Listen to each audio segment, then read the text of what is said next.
तो हमने अपने पिछले लेक्चर में अणुसंख्य गुणधर्मों के विषय में पढ़ा था। अणुसंख्य गुणधर्म क्या होते हैं इस बात को पता किया था। तो मैं एक बार रिपीट कर देना चाहता हूं कि अणुसंख्य गुणधर्म किसे कहते हैं। तो अणुसंख्य गुणधर्म की कुछ परिभाषा इस प्रकार से थी कि अणुसंख्य गुणधर्म किसी पदार्थ के वे गुण होते हैं जो पदार्थ के अणुओं की संख्या पर निर्भर करते हैं, परंतु अणुओं की प्रकृति पर निर्भर नहीं करते हैं। हमने इसके पिछले लेक्चर में एक एग्जाम्पल भी देखा था कि अगर परासरण को देखा जाए, परासरण दाब जो है यह अणुओं की संख्या पर डिपेंड करता है, अणुओं की संख्या पर या सांद्रता पर भी कह सकते हैं डिपेंड करता है। क्योंकि अणुओं की संख्या या सांद्रता पर डिपेंड करता है परासरण दाब अणुसंख्य गुणधर्म है। लेकिन अगर किसी विद्युत अपघट्य की विद्युत चालकता की बात की जाए तो आपने देखा था हमने दो डिफरेंट टाइप के केमिकल थे, एक शुगर सॉल्यूशन था, एक साल्ट सॉल्यूशन था, और मैंने शुगर साल्ट सॉल्यूशन दोनों के समान रूप में अलग अलग विलयनों पर कण को मिलाया था, लेकिन दोनों की इलेक्ट्रिकल कंडक्टिविटी काफी डिफरेंट थी। इससे हमें यह पता चला था कि इलेक्ट्रिकल कंडक्टिविटी जो होती है यह अणुसंख्य गुणधर्म नहीं है। अब हम आज के एक नए आर्टिकल पर चलते हैं जिसका नाम है वाष्प दाब में आपेक्षिक अवनमन। यह भी राउल्ट के नियम पर ही आधारित है। काफी इंपॉर्टेंट आर्टिकल है, हमारे यहां आता भी है, इस नाम से भी आता है, कभी कभी कहता है अवाष्पशील विलय युक्त विलयनों के लिए राउल्ट का नियम। तो अवाष्पशील विलय युक्त विलयन के लिए यह रूल लागू होता है। वाष्पशील विलय युक्त विलयन के लिए जो रूल लागू होता था राउल्ट का, उसको हमने पढ़ लिया था। आज आता है कि अवाष्पशील विलय युक्त विलयन के लिए राउल्ट का रूल कैसे लागू होता है या वाष्प दाब में आपेक्षिक अवनमन किसे कहते हैं। तो सबसे पहले मैं ये चेक करना चाहता हूं कि यह वाष्प दाब में आपेक्षिक अवनमन होता क्या है। तो वाष्प दाब में आपेक्षिक अवनमन जो भी आर्टिकल है यह एक ऐसे सॉल्यूशन पर बेस्ड है जो कि सॉलिड लिक्विड सॉल्यूशन है। सॉलिड लिक्विड सॉल्यूशन का मतलब होता है जिसमें विलेय पदार्थ ठोस अवस्था में होगा और विलायक पदार्थ द्रव अवस्था में होगा। क्योंकि विलेय पदार्थ ठोस अवस्था में सॉलिड हो गया, विलायक द्रव अवस्था में लिक्विड हो गया, और इन दोनों से मिलकर सॉल्यूशन बना सॉलिड लिक्विड सॉल्यूशन। तो मैं सबसे पहले चेक करता हूं कि वाष्प दाब में आपेक्षिक अवनमन होता क्या है और इससे रिलेटेड राउल्ट का नियम क्या है। तो मैं सबसे पहले अपने आर्टिकल की हेडिंग लिखे देता हूं कि क्या है, मुझे पढ़ना क्या है। अवाष्पशील विलेय युक्त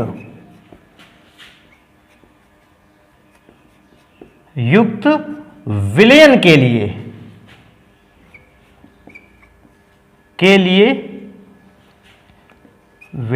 के लिए वाष्प दाब में आपेक्षिक अवनमन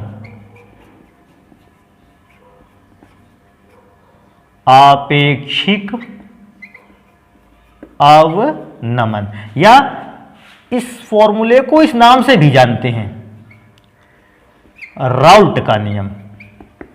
ध्यान रखने वाली बात है, राउल्ट के दो नियम है, एक वाष्पशील विलय युक्त विलयन के लिए और एक अवाष्पशील विलय युक्त विलयन के लिए। जो आज हम पढ़ रहे हैं ये अवाष्पशील विलय युक्त विलयन है। मैं इसको थोड़ा सा दोबारा से बता देता हूं कि अवाष्पशील विलय युक्त विलयन क्या होता है। आप सभी जानते हो एक विलयन को बनाने के लिए एक विलेय और एक विलायक पदार्थ की आवश्यकता होती है, जिसमें से जो विलायक पदार्थ है वो मैक्सिमम मैंने ऐसा देखा कि जितने भी लगभग विलायक पदार्थ हैं सारे वाष्पशील होते हैं। विलायक पदार्थ वाष्पशील होते हैं का अर्थ है विलायक पदार्थ को जब भी आप गर्म करते हो यह हमेशा वेपर के रूप में चेंज होता है, हम इसे कहते हैं वाष्पशील विलायक। तो विलायक जितने भी मैंने दे रखे हैं ज्यादातर वाष्पशील होते हैं, लेकिन जब बात विलेय पर आती है, विलेय ऐसे भी पदार्थ हैं इस दुनिया में जो वाष्प के रूप में चेंज भी होते हैं और ऐसे भी विलेय पदार्थ हैं जो वाष्प के रूप में चेंज नहीं होते। जो विलेय पदार्थ वाष्प के रूप में चेंज हो जाते हैं हम उन्हें कहते हैं वाष्पशील विलेय, लेकिन वे विलेय पदार्थ जो वाष्प के रूप में चेंज नहीं होते हम उन्हें कहते हैं अवाष्पशील विलेय। तो मुझे आज एक ऐसे सॉल्यूशन के बारे में बात करनी है जिसमें से विलायक तो वाष्प के रूप में बदल सकता है लेकिन विलेय पदार्थ वाष्प के रूप में नहीं बदल सकता है। ऐसे सॉल्यूशन पर वाष्प दाब का इफेक्ट क्या क्या पड़ता है मैं इसको चेक करता हूं। आप सबसे पहले इस चीज को देखिएगा कि कैसे इफेक्ट पड़ता है। तो मैं सबसे पहले फिर से पुराने फिगर से कुछ बना लेता हूं। मैंने एक पात्र ले लिया है और उस पात्र में मैंने केवल विलायक पदार्थ को भरा है और मैंने इसके ढक्कन को बंद कर दिया है पात्र के, और पात्र के ढक्कन को बंद करने के बाद मैंने इसको हीट करना स्टार्ट किया। अभी आप समझते हो कोई भी पदार्थ हीट करने पर अगर विलायक पदार्थ है वो वाष्प के रूप में चेंज होता है। और वाष्प के रूप में चेंज होता है, वाष्प के रूप में चेंज होने की एक मेन प्रॉपर्टी जिसे कह सकते हैं, आपको ये पता थी कि अगर किसी भी पदार्थ को आप वाष्प के रूप में चेंज करना चाहते हो, किसी लिक्विड सब्सटेंस को आप वेपर के फेज में ले जाना चाहते हो, आपको उस लिक्विड का पार्टिकल कम से कम एक बार सतह पर लाना ही होगा द्रव की। मैं भी जानता हूं, मैं जब इस द्रव को गर्म करूंगा, इस लिक्विड को हीट करूंगा, लिक्विड हीट करने पर वेपर के फॉर्म में तभी चेंज हो सकता है जब वो 1 सेकंड के लिए ही सही, लेकिन उसे द्रव की सतह पर क्या करना होगा, आना होगा। अगर द्रव की सतह पर पार्टिकल नहीं आता है, वो वाष्प के रूप में चेंज नहीं हो सकता है। तो मैंने कुछ पार्टिकल बना दिए हैं द्रव की सतह पर कि जब मैं इसको हीट करूंगा, ये जो द्रव की सतह पर पार्टिकल है ये वेपर के फॉर्म में बदलेंगे।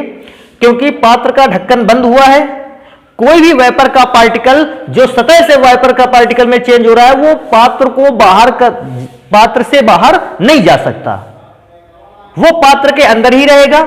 और जब पात्र की वेपर अंदर रहेगी तो पात्र की वेपर क्या कराएगी, फिर से वेपर आकर द्रव की सतह पर क्या लगाएगी, टकराएगी, दाब लगाएगी, और उस दाब को कहा जाएगा वाष्प दाब। ध्यान रखने वाली बात है, अभी मैंने केवल विलायक पदार्थ को लिया है।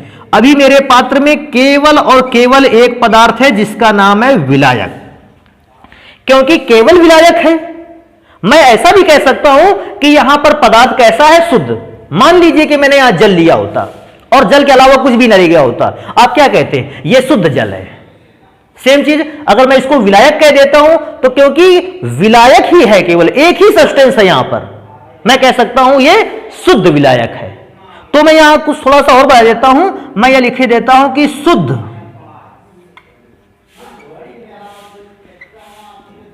अवस्था में विलायक। यहां जो विलायक भरा हुआ है वो शुद्ध अवस्था में है।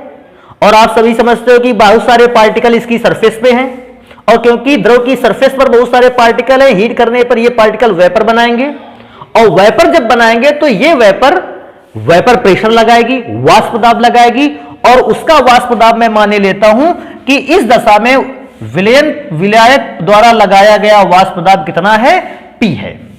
ध्यान रखने वाली बात है, क्योंकि हमें वाष्प दाब में आपेक्षिक अवनमन पढ़ना है कि वाष्प दाब में आपेक्षिक अवनमन पढ़ने का अर्थ है हम इस बात को चेक करेंगे कि शुद्ध विलायक का वेपर प्रेशर P है, लेकिन अगर मैं इसमें कोई अवाष्पशील विलेय डाल दूंगा तो इसका वेपर प्रेशर कैसा कम हो जाएगा, कितना कम हो जाएगा।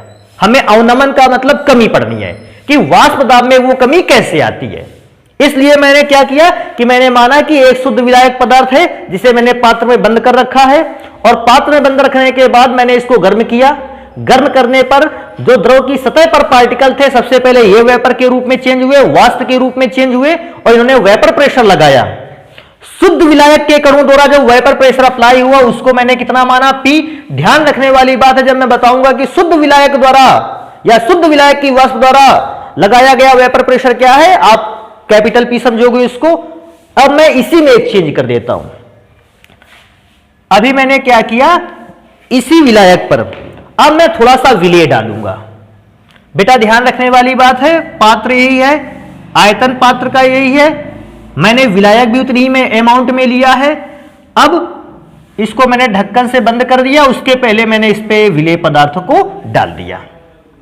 आप जानते हो विलेय पदार्थ को डाल दोगे तो विलेय पदार्थ जो होगा वो वेपर प्रेशर में इफेक्ट डालेगा, लेकिन अब क्योंकि मैंने इसमें विलेय को ऐड कर दिया है, मैंने क्या जोड़ दिया है, विलेय। क्योंकि मैंने इसमें विलेय को डाल दिया है, अब जो नया पदार्थ बनकर तैयार हुआ होगा ये मेरे लिए हो गया विलेयन। आप इससे भी समझ सकते हो, मेरे पास पहले विलायक था, मैंने उसमें अब विलेय माल मिला दिया है, अब ये विलेयन बन गया। लेकिन अब विलेयन बनने पर तो मैं क्या देखता हूं कि विलेयन में तो दो प्रकार के पार्टिकल होने वाले हैं। एक विलायक के पार्टिकल तो होने वाले हैं जो वाइपर प्रेशर बनाएंगे, वाष्प बनाते हैं, और दूसरे पार्टिकल होने वाले हैं अवाष्पशील विलेय। अवाष्पशील विलेय का मतलब एक ऐसा विलेय पदार्थ जो वेपर नहीं बनाने वाला है, वाष्प नहीं बनाने वाला है। मैं इस पर अगर चेक करता हूं, आपने विलेय को इसमें घोल दिया, विलेय को घोलने के बाद अब आप इस बात को भी समझते हैं कि अब इस पूरे सॉल्यूशन में अगर देखा जाए तो विलायक का भी पार्टिकल अवेलेबल है और विलेय का पार्टिकल भी अवेलेबल है। तो जरूरी है अगर विलायक और विलेय दोनों अवेलेबल है, अंदर भी विलेय के भी पार्टिकल होंगे, विलायक के भी पार्टिकल होंगे, अगर मैं सरफेस को भी एनालाइज करूंगा तो सरफेस पर भी मुझे देखने को मिलेगा कि बहुत सारे पार्टिकल विलेय के हैं और बहुत सारे पार्टिकल विलायक के हैं। अब ऐसे तो मैंने विलायक के पार्टिकल्स को बनाया था, क्योंकि मुझे पता है कि अब पूरे सॉल्यूशन पर विलेय और विलायक दोनों हैं, कुछ पार्टिकल विलेय के भी बना लेते हैं। तो मैं विलेय के पार्टिकल्स को डार्क ब्लैक पूरा कर देता हूं। मैंने डार्क कलर से कर दिया है कि ये विलेय के पार्टिकल हैं जो डार्क कलर में दिखाए गए हैं। अभी मैं क्या सोचता था थोड़ी देर के लिए कि जो 10 पार्टिकल थे, ऐसा मान लेते हैं थोड़ी देर के लिए, जो सतह पर 10 के 10 पार्टिकल थे वे सभी वाष्प के रूप में चेंज हो सकते थे। और क्योंकि सभी वाष्प के रूप में चेंज हो सकते थे, तो अगर सभी वाष्प के रूप में चेंज होते ज्यादा वाष्प बनाते। और आप पहले भी इस बात को पढ़ चुके हो, ज्यादा वाष्प का मतलब है वाष्प दाब भी कैसी होती, ज्यादा वाष्प दाब लगता।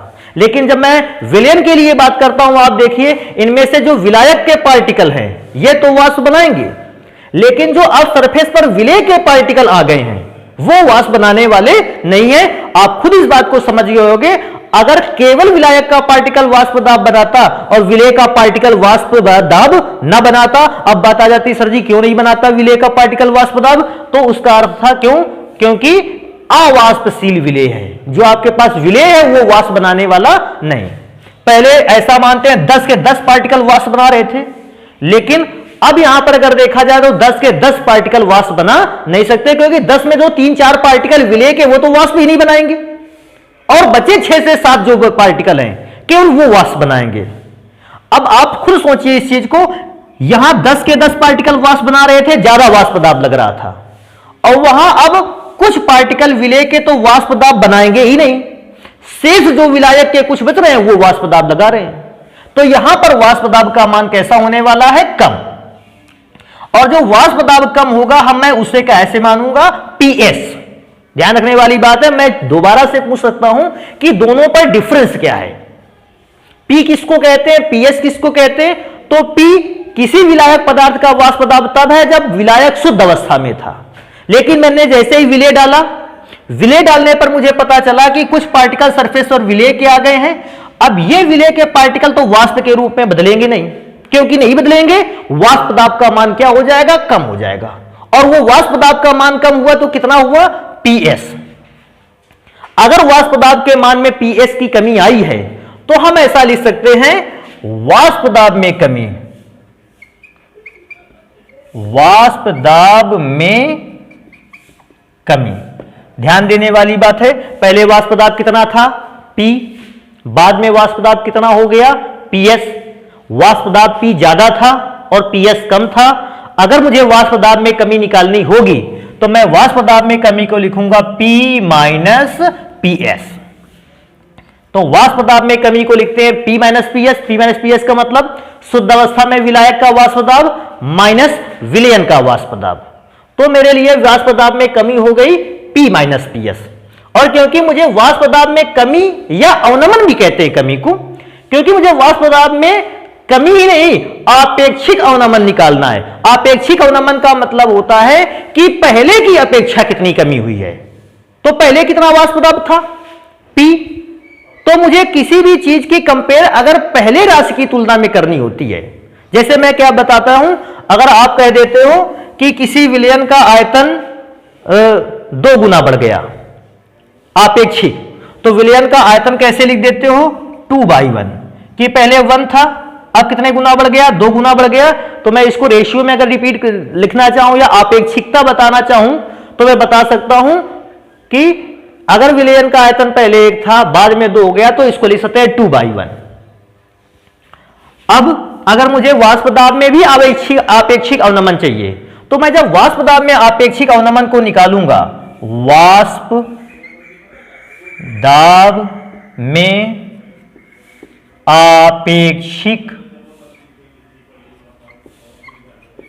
अवनमन, आपेक्षिक अवनमन कैसे निकालना होगा, मुझे पता करना होगा पहले वाष्प दाब कितना था P, और वाष्प दाब में आपेक्षिक अवनमन कमी कितनी हुई है, तो कमी हुई है P माइनस PS। तब वाष्प दाब में आपेक्षिक अवनमन के लिए मुझे सूत्र की एक अलग इकाई मिल जाती है, P minus PS upon P। इसे कहते हैं वाष्प दाब में आपेक्षिक अवनमन। आप इसको दोबारा से देख सकते हो, इसमें से ऊपर वाली राशि है वाष्प दाब में अवनमन या कमी, और नीचे वाली राशि है पहले या शुरुआत में विलायक पदार्थ का वाष्प दाब क्या था। और क्योंकि मैंने दोनों में अपेक्षा करनी है, मुझे दोनों में तुलना करनी है, कंपेयर करनी है, मैंने एक राशि को दूसरी राशि से भाग दे दिया। एक राशि को दूसरी राशि से भाग देने पर क्या होता है, मुझे इस बात को पता चल जाता है कि आपेक्षिक रूप में पहली राशि दूसरी राशि से कितनी बड़ी है या पहली राशि दूसरी रूप से राशि से कितनी छोटी है। अगर आपको कंपेयर करना होता है कोई भी राशि कितनी राशि से छोटी है, तो आप अनुपात ही निकालते हो दोनों राशियों का। आपको याद होगा शुरुआत में कभी पिछली क्लासों में फॉर्मूले आया करते थे या कुछ ऐसे प्रकार से न्यूमेरिकल आते थे कि x की उम्र y की उम्र की दोगुनी है, तो x की उम्र y की उम्र की दोगुनी होती थी। आप x और y का जो रेशियो होता था वो 2/1 कर देते थे, क्योंकि अपेक्षिकता होती थी। आप एक के कंपेयर में दूसरे की वैल्यू बता रहे होते हो, आप तुरंत एक राशि को दूसरी राशि से डिवाइड कर देते थे। आज भी वैसा ही है। मुझे अवनमन पता करना है और आपेक्षिक अवनमन पता करना है, मैंने कमी की राशि को शुरुआती आंशिक वाष्प दाब के से डिवाइड कर दिया है। अब ये हो गया वाष्प दाब में आपेक्षिक अवनमन। तो मुझे अब ये वाष्प दाब में आपेक्षिक अवनमन में दो चीजें बचती हैं। पहली, वाष्प दाब में आपेक्षिक अवनमन संबंधी राउल्ट का क्या नियम था, फर्स्ट चीज। और अगर मैं दूसरी चीज को बात करता हूं कि मुझे क्या पढ़ना है, तो वाष्प दाब में आपेक्षिक अवनमन का जो फॉर्मूला राउल्ट ने बताया था उसे प्रूफ कैसे किया जाए। तो सबसे पहली बात, मैं राउल्ट के नियम को पहले पढ़े देता हूं कि राउल्ट ने नियम क्या बताया था, और इसके बाद मैं चेक करूंगा कि राउल्ट का नियम जो उसने बताया था उसको फॉर्मूले में कैसे कन्वर्ट करे या उससे फॉर्मूला कैसे बनाए। मैं बता देता हूं इस आर्टिकल के सबसे इंपॉर्टेंट चीज क्या है कि विलायक का वाष्प दाब कितना था, विलयन का वाष्प दाब कितना था। यह सबसे इंपॉर्टेंट रोल प्ले करेगा अगर हम इस फॉर्मूले को डिराइव करेंगे। लेकिन पहले उससे राउल्ट के नियम क्या था, तो मैं चेक करता हूं कि राउल्ट का नियम इस रिलेशन में क्या था। राउल्ट का नियम, राउल्ट का नियम, देखो मैं राउल्ट का नियम लिखे देता हूं। सबसे पहले राउल्ट के नियम के अनुसार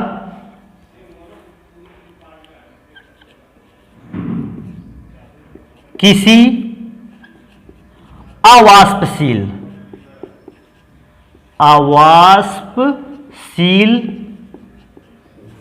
विलेय युक्त विलयन के वाष्प दाब में आपेक्षिक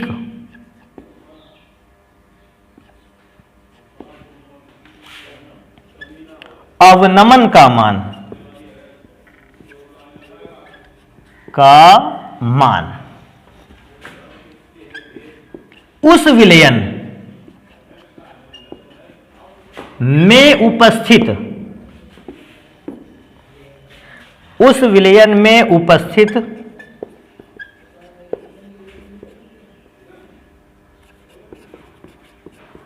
विलेय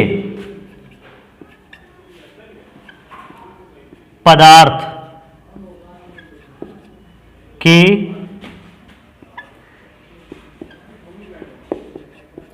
मोल प्रभाज के बराबर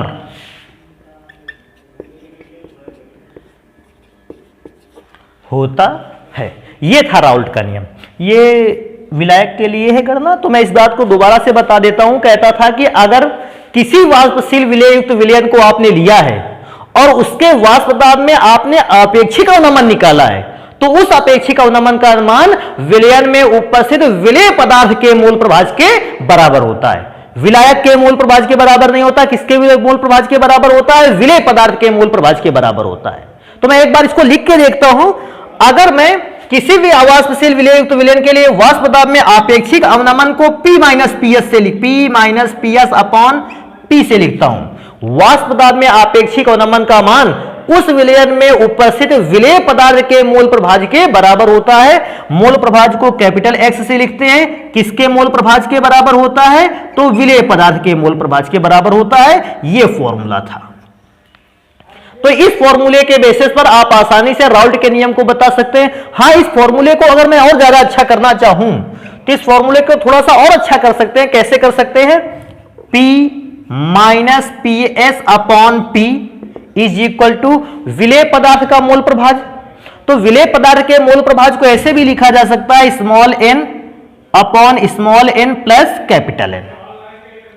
अब small n plus capital N और ये स्मॉल n, ये कैसी राशि? तो बड़ा आसान सी चीज है, क्योंकि विलेय का मोल प्रभाज्य कहा है? विलेय के मोलों की संख्या क्या है? n। विलायक के मोलों की संख्या कैपिटल N और विलयन में उपस्थित कुल मोलों की संख्या small n plus capital N। मोल प्रभाज्य नाम की सांद्रता को पढ़ा होगा।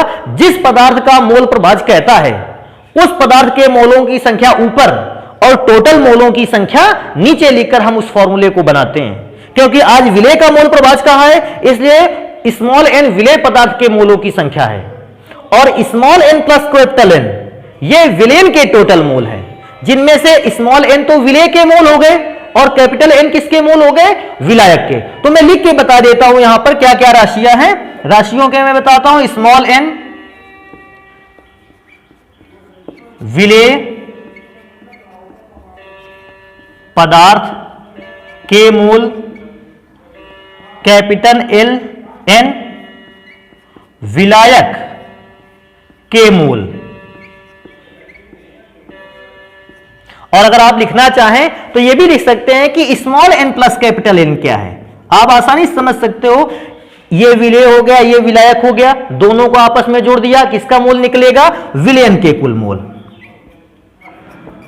विलयन के कुल मोल। तो इस चीज को आप ध्यान रखिएगा, जहां आपको ना समझ में आए उसको बताना हमें। एक बार मैं दोबारा से इस बात को देख लूं कि अगर कोई मुझसे पी पूछता है कैसा दाब है, आप बताओगे ये वाष्प दाब है। लेकिन जब विलायक पदार्थ शुद्ध अवस्था में था, जैसे मैंने विलेय पदार्थ को मिलाया, वाष्प दाब कम हुआ। वाष्प दाब कम होकर कितना हो गया? पीएस।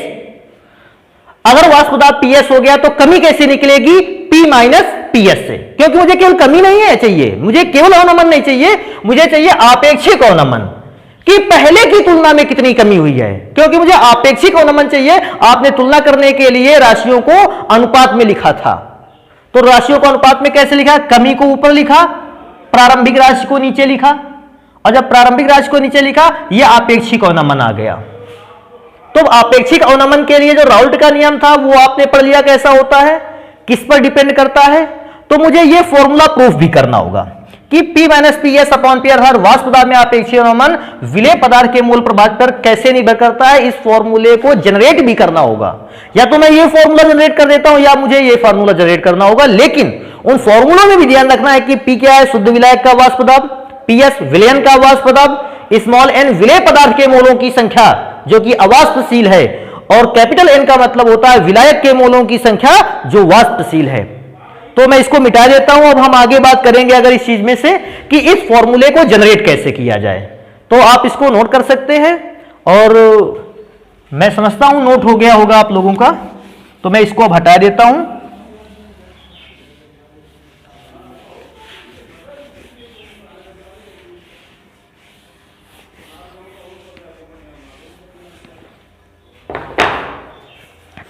तो अब मैं राउल्ट के नियम के से या राउल्ट के नियम के सूत्र की स्थापना करता हूं। मैं यहां लिखे भी देता हूं कि सूत्र की स्थापना, सूत्र की स्थापना, फॉर्मूले को कैसे जनरेट किया जाए। तो फॉर्मूले को जनरेट किया जा सकता है आसानी से।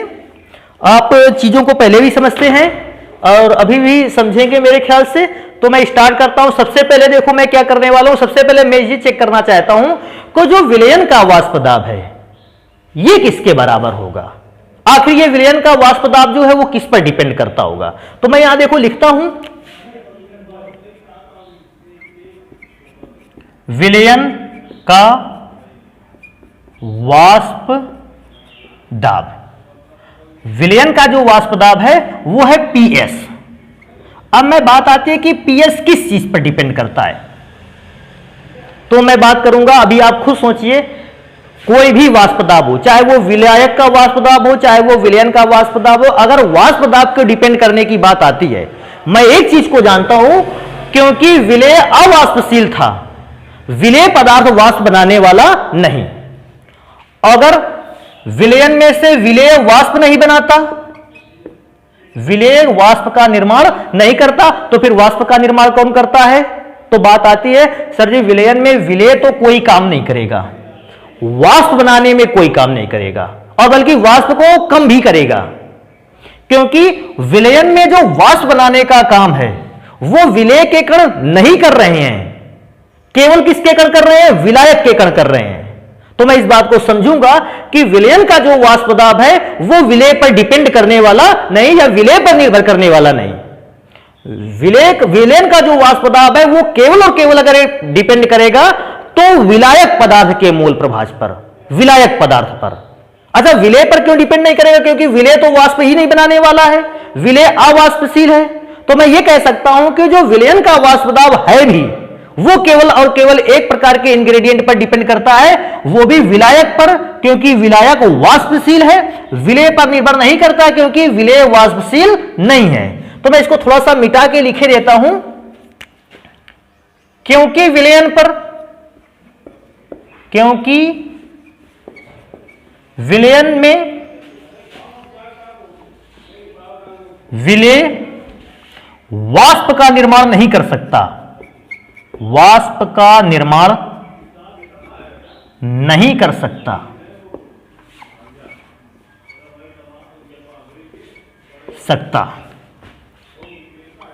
अतः विलयन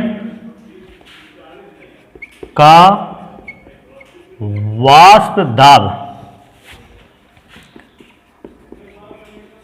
विलेय पर निर्भर नहीं करेगा,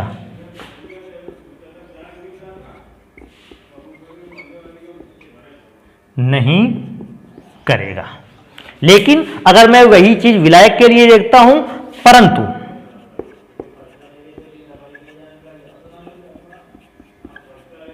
विलायक वाष्पशील होने के कारण,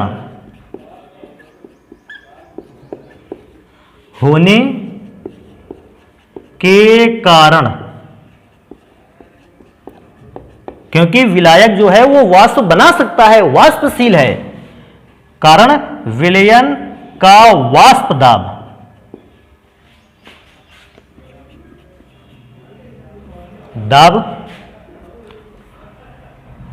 विलयन का वाष्प दाब को, विलयन के वाष्प दाब को कैसे लिखा है? पीएस से।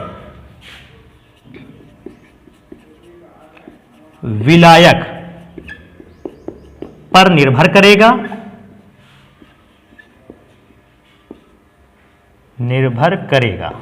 अब अगर आपको राउल्ट का पिछला नियम याद है या पहले वाला नियम याद है, तो आपने राउल्ट के उस नियम पर एक चीज को पढ़ा था, मैं रिपीट करूंगा, केवल आपको याद है तो उससे देख लीजिए, कोई बात ही नहीं याद है आप उससे देख लें। राउल्ट का यह नियम था कि किसी भी विलयन का जो वाष्प दाब होता है, या किसी भी विलयन में उपस्थित किसी अवयव का जो वाष्प दाब होता है, उस अवयव के मोल प्रभाज के समानुपाती होता है। अब मैं बात करता हूं विलयन का वाष्प दाब, तो किसी विलयन का वाष्प दाब उस विलयन में उपस्थित अवयवों के मोल प्रभाजों के समानुपाती होता है, क्योंकि विलेय पदार्थ वाष्प नहीं बनाता, मैं इसको लिखने वाला नहीं। वाष्प कौन बनाता है? विलायक।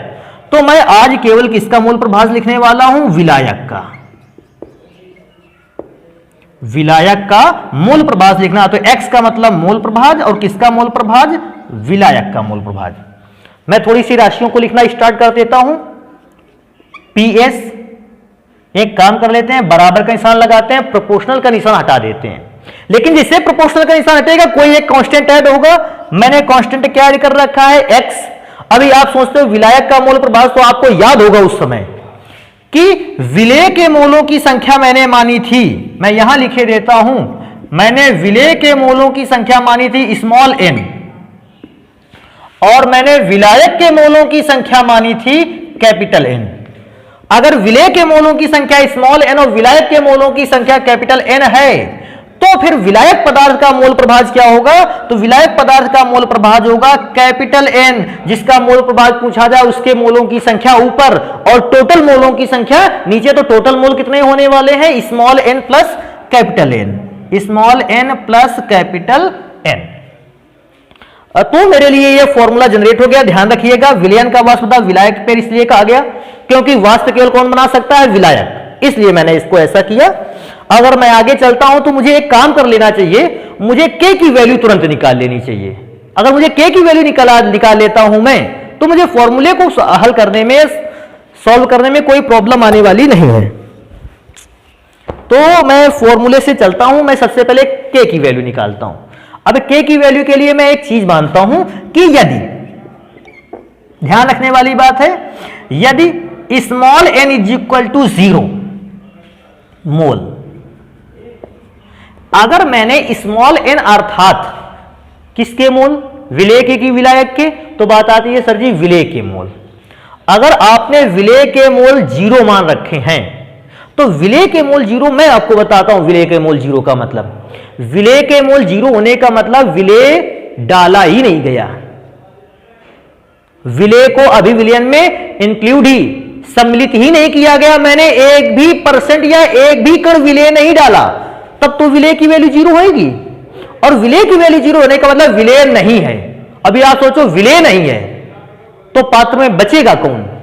तो सर जी उसका आंसर है, अगर विलयन में से अगर विलेय है ही नहीं तो पात्र में तो केवल विलायक बचा।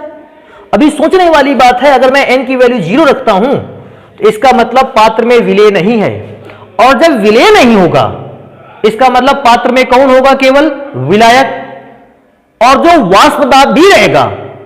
अब इस बार सोचने वाली बात है, इस बार वाष्प दाब फिर विलयन का नहीं रहेगा, क्योंकि विलयन का वाष्प दाब तो तब था जब विलेय भी था और विलायक भी था, वाष्प दाब PS था।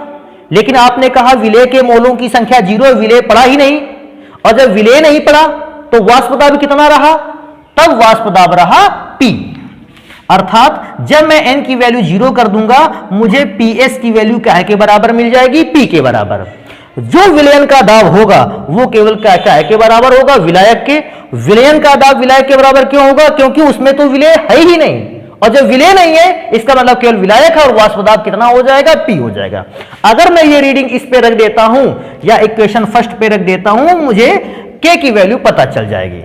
रखते हैं। अगर मैं वैल्यू को रखता हूं, मैं इधर रख देता हूं, वैल्यू किस प्रकार से वर्क करेगी? तो वर्क कैसे करेगी? सबसे पहले PS is equal to K की जगह पे K, कैपिटल N की जगह कैपिटल N, और आपने जस्ट अभी 1 मिनट पहले बोला है कि N की वैल्यू कितनी रखनी है? 0, स्मॉल n की वैल्यू 0 और साथ में कैपिटल N। ध्यान रखने वाली बात है, मैंने ये भी कहा था जब विलेय नहीं होगा अर्थात केवल विलायक होगा तो वाष्प दाब भी PS यूज नहीं होगा, बल्कि PS की जगह पे क्या यूज किया जाएगा? P।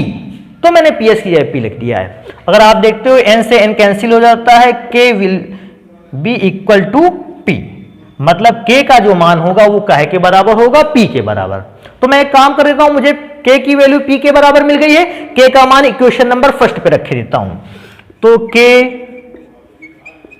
का मान समीकरण 1 में, अगर मैं समीकरण 1 में रख देता हूं K का मान, तो K का मान समीकरण 1 में रखने पर क्या आएगा? PS is equal to, K की जगह पर मैंने P लिखा, ऊपर क्या है? N upon small n plus capital N। अब मैं इसको और हल्का सॉल्व करना चाहूं तो P मल्टीप्लाई पे इधर आएगा, डिवाइड पे हो जाएगा। PS upon P is equal to capital N upon small n plus capital N। इसको और आगे सॉल्व करेंगे। मैं दोनों पक्षों को 1 में घटा देता हूं,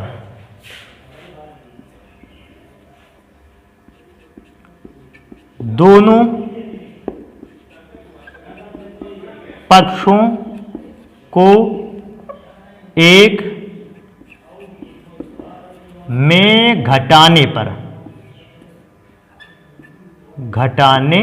पर, अगर दोनों पक्षों को 1 में घटा देते हैं तो दोनों पक्षों को 1 में कैसे घटाएंगे? 1 माइनस PS अपॉन P, पहले पक्ष को भी 1 में घटाया और दूसरे पक्ष को भी 1 minus capital N upon small n plus capital N। अब इसको और अगर आगे सॉल्व करते हैं तो मैं इसके नीचे एक मान सकता हूं, इसके नीचे एक एलसीएम ले लेते हैं दोनों का, P आएगा इधर, P से P कैंसिल हुआ, PS। तो ये राशि बन गई वाष्प दाब में आपेक्षिक अवनमन। मैं इसको सॉल्व करता हूं तो आप ध्यान दीजिए, इसका एलसीएम हो जाएगा small n plus capital N। अब आप 1 से इसको डिवाइड करोगे, यही नंबर आएगा, इसका मल्टीपल ऊपर small n plus capital N। अभी आगे चलते हैं, थोड़ा सा माइनस का सिंबल लगाते हैं, इससे कैंसिल हो गया, बचा कौन, कैपिटल N। कैपिटल N से कैपिटल N कैंसिल, आगे बचता है P minus PS upon P is equal to, ऊपर है स्मॉल n, नीचे है small n plus capital N। ये हो गया राउल्ट के नियम को हमने प्रूफ कर लिया। P minus PS upon P is equal to small n upon small n plus capital N, जिसमें से अगर मैं देखूं तो यह वाष्प दाब में आपेक्षिक अवनमन है, और क्योंकि विलेय पदार्थ के मोलों की संख्या ऊपर लिखी गई है, यह विलेय पदार्थ का मोल प्रभाज है।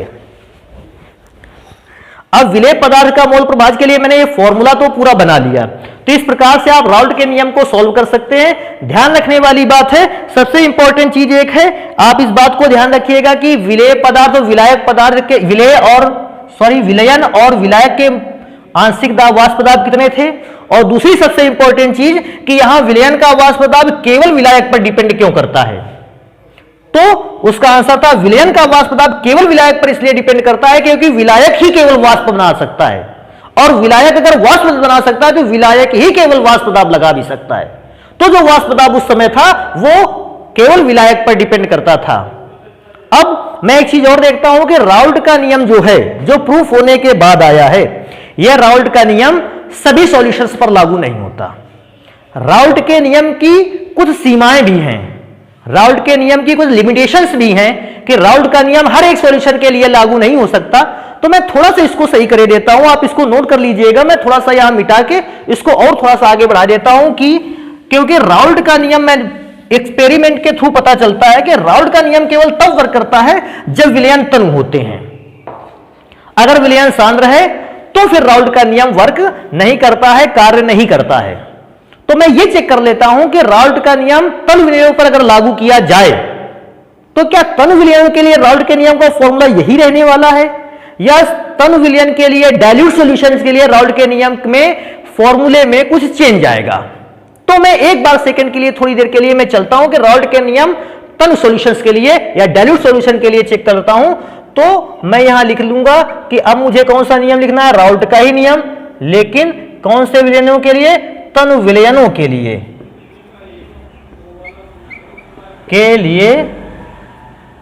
राउल्ट का नियम। तनु विलयन आप सभी जानते ही होंगे, जिनमें विलेय पदार्थ की मात्रा बहुत कम होती है और विलायक पदार्थ की मात्रा अपेक्षाकृत बहुत ज्यादा होती है। अब अगर तनु विलयन के लिए मैं यही रूल अप्लाई करता हूं तो मैं पहले फॉर्मूला लिख देता हूं, P minus PS upon P is equal to small n upon small n plus capital L। अब तनु विलयन में से तो आप जानते हो तनु विलयन वो विलयन होते हैं जिसमें विलेय की अमाउंट, विलेय पदार्थ की मात्रा बहुत कम होती है और विलायक पदार्थ की मात्रा अपेक्षाकृत बहुत ज्यादा होती है। मैं अगर फॉर्मूले पर चेक कर लेता हूं मुझे क्या मिलता है, डाइल्यूट सॉल्यूशंस के लिए विलेय पदार्थ की मात्रा क्या है, स्मॉल n, ये बहुत कम होती है किसके अपेक्षा, विलायक पदार्थ की अपेक्षा। अगर विलेय पदार्थ की मात्रा बहुत कम है और उसके अपेक्षा विलायक पदार्थ की मात्रा बहुत ज्यादा है, ये जो सिचुएशन है वो कौन से विलयन के लिए है, तनु विलयनों के लिए। अगर मैं इसको इस फॉर्मूले पे रख देता हूं तो मुझे फॉर्मूला थोड़ा सा चेंज मिलता है, P minus PS upon P। अब देखो विलेय पदार्थ की मात्रा बहुत कम है, लेकिन कितनी भी कम हो आप उसे जीरो नहीं लिख सकते, तो मैं यहां तो विलेय पदार्थ के अमाउंट को ही लिखे देता हूं। लेकिन जब n plus small n plus capital N की बात आती है, अभी आप सोचेंगे विलेय पदार्थ की मात्रा बहुत कम है विलायक पदार्थ की अपेक्षा, तो क्योंकि विलेय पदार्थ की मात्रा बहुत कम है और विलायक पदार्थ की मात्रा बहुत ज्यादा है, तो विलायक पदार्थ में अगर थोड़ा सा विलेय जोड़ भी दिया जाए तो विलायक पदार्थ की मात्रा में कोई अधिक चेंज नहीं होता है, कोई अधिक परिवर्तन नहीं होता, क्योंकि विलायक तो बहुत ज्यादा है। तो विलय की थोड़ी मात्रा उस पर कोई इफेक्ट डालने वाली नहीं, क्योंकि विलय की मात्रा थोड़ी है, कोई इफेक्ट डालने वाली नहीं है, इसलिए मैं विलय की जगह पर केवल छोड़ देता हूं और मैं विलय और प्लस विलायक की जगह पर केवल विलायक की ही अमाउंट को लिखता हूं। क्यों लिखता हूं? क्योंकि मुझे पता है कि विलय के लिए स्मॉल n की वैल्यू बहुत कम है, जो विलायक पदार्थ के साथ अगर मिला दी जाए स्मॉल n छोटी वैल्यू को, तो वो विलायक पदार्थ पर कोई मात्रा में बड़ा इफेक्ट नहीं डालती है। तो मेरे लिए फॉर्मूला हो जाएगा P minus P S upon P upon small is equal to small n upon capital N। हाँ, एक और चीज है, मैं इसको एक और लाइन पे आगे बढ़ा सकता हूं, हालांकि P minus P S upon P is equal to ये मोलों की संख्या है, और मोलों की संख्या का फॉर्मूला होता है N is equal to W upon M। Small n is equal to small w upon small m and capital N is equal to capital W upon capital M। अच्छा, स्मॉल w और small m, capital W capital M इस बात को represent करके बताएगा small w small m विलय के लिए गणनाएं हैं, और कैपिटल W कैपिटल M विलायक के लिए करना है। मैं और आगे फॉर्मूले को लेके जाता हूं, P minus P S upon P is equal to, इसको मल्टीप्लाई करोगे पलट के W small into capital M upon small m इंटू कैपिटल W। ये रूल है तनु विलयनों के लिए। तो ये राउल्ट का नियम है, और ये राउल्ट का नियम है अगर विलयन डाइल्यूट हो या तनु हो, ऐसे सॉल्यूशंस के लिए आप राउल्ट के नियम को कुछ इस प्रकार से मॉडिफाइड कर सकते हैं। तो ये था राउल्ट का नियम। अब राउल्ट के नियम पर अगर मैं लिमिटेशंस को पढ़ता हूं, मैंने जैसे अभी बताई कि तनु विलयनों के लिए देखिए राउल्ट का नियम चेंज हो गया, इसका मतलब जो ये फॉर्मूला है ये हर एक प्रकार के सॉल्यूशंस के लिए मायने नहीं रखता है, ये कुछ सिंपल सॉल्यूशंस के लिए ही मायने रखेगा। लेकिन जैसे विलयन तनु या सांद्र हो जाते हैं, ये फॉर्मूला अलग बिहेवियर दिखाने लगता है। तो मुझे पढ़ लेना चाहिए कि राउल्ट के नियम की क्या क्या सीमाएं हैं, आखिर राउल्ट का नियम जो है वो कौन कौन सी परिस्थिति पर लागू हो सकता है और किस किस परिस्थिति पर राउल्ट का नियम लागू नहीं हो सकता है। तो मेरा अंदाजा आपने इसको नोट कर लिया होगा। आगे चलते हैं, राउल्ट के नियम की लिमिटेशंस, सीमाएं क्या क्या है।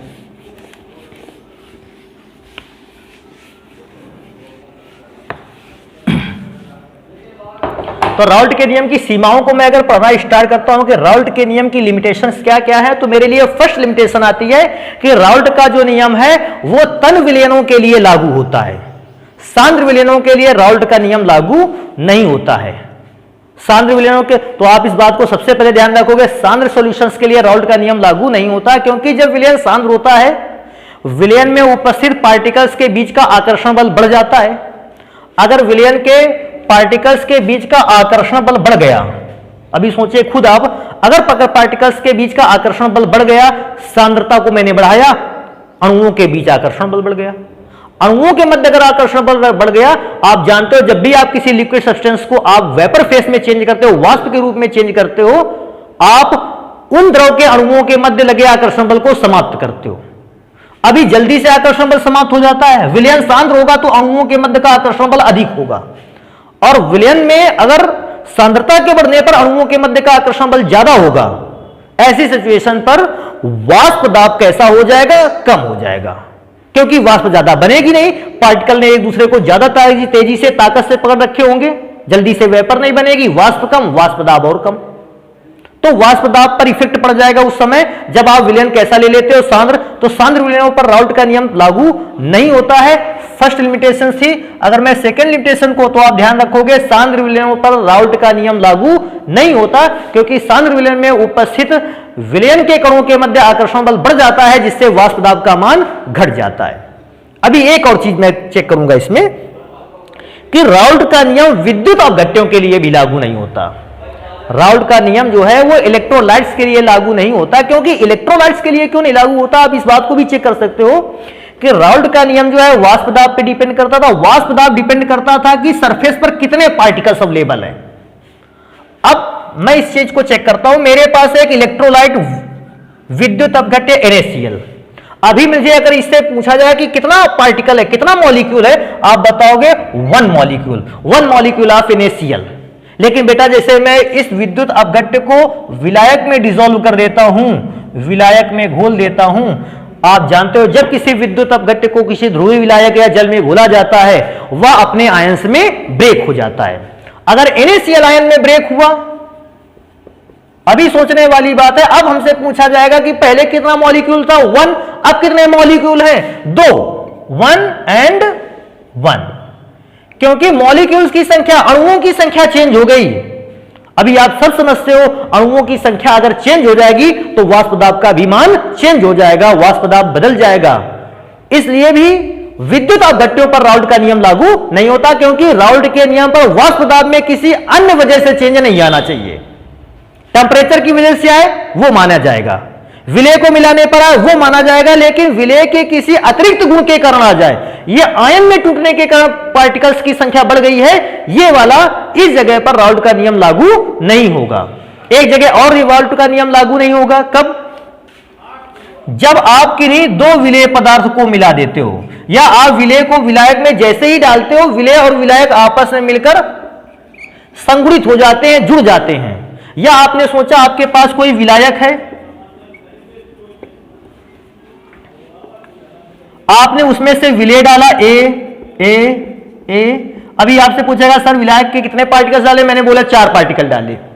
लेकिन कभी कभी क्या होता है, विलायक के अंदर जैसे ही विलेय के पार्टिकल पहुंचते हैं, विलेय के पार्टिकल आपस में जुड़ना चालू कर देते हैं। 4 6 4 6 6 पार्टिकल आपस में जुड़ गए और इसने A4 बना लिया, चारों पार्टिकल जुड़ के बना लिया। अभी यहां पार्टिकल की संख्या कितनी थी, 4।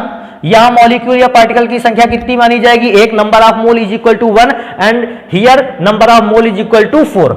अब देखिए, अब पहले अणुओं की संख्या 4 थी, संगुणित जुड़ने के बाद अणुओं की संख्या कितनी हो गई है, 1।